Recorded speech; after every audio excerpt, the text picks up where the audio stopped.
Now, I really don't want to offend anybody when I say this, but we live in a world full of drunks. Most people drink alcohol, most adults drink alcohol, millions and millions of people drink alcohol, and it's going absolutely nowhere. And it's why I hate the idea of avoiding alcohol and hiding in the shadows and hiding in the corners, because that's not the world that we live in. We don't live in a world where being sober is necessarily the norm, right? We live in a world where the norm is to drink. The norm is to have a few cocktails, a few beers, a few wines at social events, whenever. That's the world that we live in. But the question is this: how can you stay sober in a world full of drunk people? And I really don't mean to sound offensive, because I was one of those people, right? For 10 years, I was one of those people that drank alcohol. So I'm not trying to label you. I'm not trying to call you out or something like that. What I want to do is I want to help you. I want to help you rise above everybody else. And that will make sense as we get into the video. I really think you guys will love this one if you are looking for a little bit of help on just making sure that the decision to be a non-drinker lasts. It lasts for a decade, 2 decades. It just lasts for as long as it needs to last. And just before we get into the video, if you actually want my help stopping drinking, if you want help going through the Sober Clear program where we use first principles thinking and then coaching to really build a life without alcohol,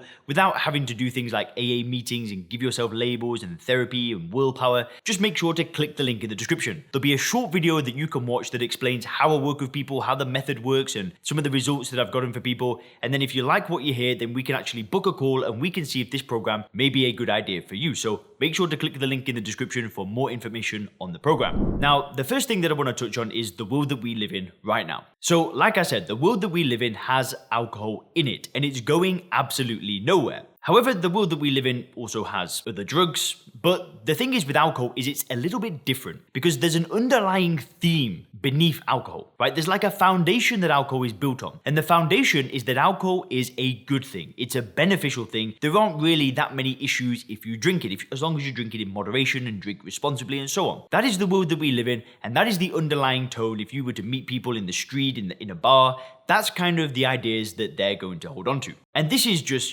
portrayed in the marketing, in the media, when we watch the TV, when we look at the news. This conditioning, this idea has been happening to us since we've been born. And you've got to be aware of this. You've got to understand that that is how most people see alcohol. Now, if you have been watching my YouTube channel for a long time, you'll know that this worldview is just not right. There is no benefit to consuming alcohol, right? The world that we live in sees alcohol as a good thing, but the reality couldn't be further from the truth, because all alcohol is a drug, a toxin, a poison that isn't helping anybody. But listen, I can tell you that, but then you'll go outside and hear 5,000 other different opinions, right? Where people will say the opposite of what I'm saying. But you need to be aware that that is the world we live in. And actually, if you click the link in the description, there is a video that explains first principles thinking and how to really build that paradigm where you see alcohol for what it is. So if you actually click the link in the description, there'll be more of an in-depth training on that to watch after this video. But the point of the matter is that is the world that we live in. So then what happens when you try to stop drinking it is all of a sudden you're the odd one out. You're different to everybody else now. Your friends are probably going to continue drinking. Maybe your partner's going to continue drinking. Your kids might drink still. And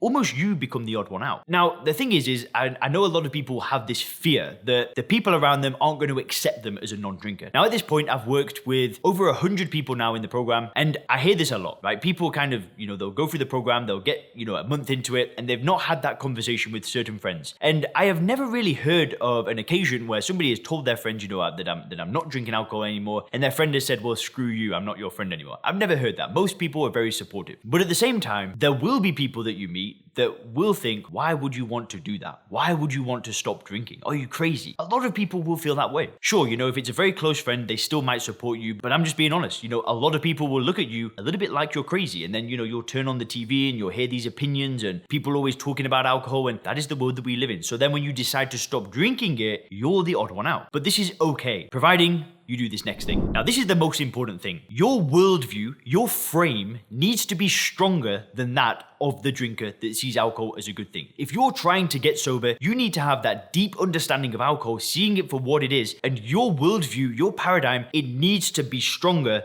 than everybody else's. And the way that you do this is through doing your own research, and you need to do your own thinking, and you really need to come to your own conclusions. Now, the way that I did that and the way that I teach people to do that is through using first principles thinking. Now, obviously I've spoken about this on the channel a million times, but it's an ancient problem solving technique where you really break down problems into their component parts. So when it comes to alcohol, is you really just have got to study, you've got to research, watch these videos, watch other great YouTube channels out there similar to mine that really dissect alcohol and the problem at hand, and you've got to come to your own conclusion that you see alcohol as a poison that does nothing for you. Now, if your worldview is deep, it's rooted, you feel grounded, and you really make that decision to become a non-drinker based on a new worldview, you need to be so firm in that when you meet somebody else that's like, hey man, why don't you just have one or two? You need to be just grounded and able to say no and feel extremely confident in saying no. And you need to kind of see that what they are doing is the wrong thing, not you. Because you will meet people that are charismatic, that are likable, that look like they've got everything going for them. They drink alcohol,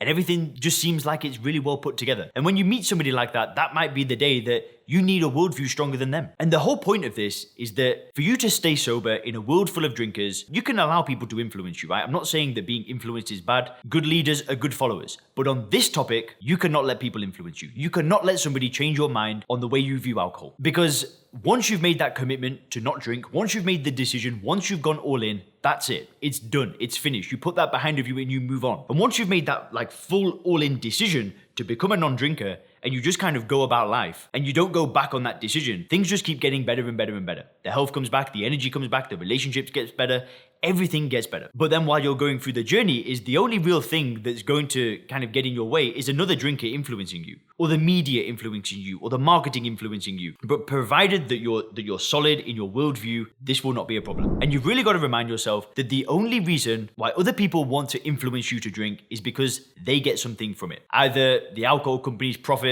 billions of dollars, so they're going to want to kind of influence you through marketing, through messages like that. But then these normal drinkers that want to encourage you to have one or two drinks here and there, they know that what they're doing is ridiculous. They know that they're doing something that is doing nothing for them. Deep down, right? Deep down, we all know that when we're drinking, this is not a good thing. We justify it, we come up with reasons, but we all know deep down that it's doing nothing for us. So when that drinker comes to you and tries to influence you and really pushes it on you, the only reason why they're doing it is because they feel uncomfortable about what they are doing. Now, provided that your worldview is stronger, not only are you going to be able to say no with ease, but you're going to give that person permission to also follow in your footsteps. I think that's something that a lot of people don't realize, but when you make that decision to become a non-drinker, the amount of influence that you're going to have on your friends, your family, the people around you, your colleagues, your loved ones, the amount of influence that you have is amazing because you're basically giving people permission to question their patterns. And I've seen that time and time again. I've seen people in relationships that stop drinking and their partner stops as well. I've seen people that have friends and they've stopped and then their friends have kind of said,